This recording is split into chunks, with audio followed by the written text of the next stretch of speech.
We've never had it flooded this deep before. It's in the driveway. I think I'm gonna do what he's doing. Looks like all the little things. The little tiny baby frogs. What?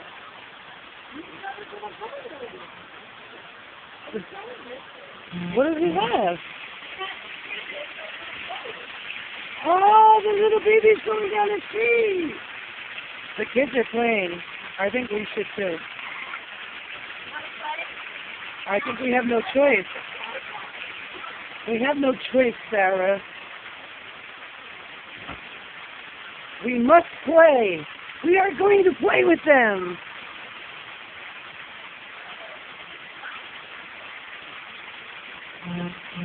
Oh, I like it. Unfortunately, though, Arsenio, his job closed. You're going to be seeing this. It's going on YouTube.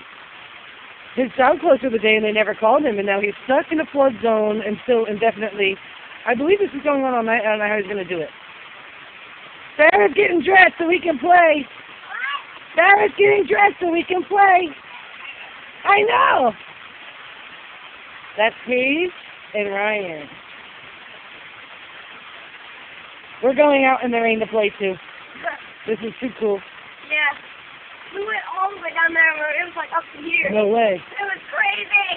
So red ants aren't fighting you? What? Red ants aren't fighting you? No. Okay, good. Awesome. We're going.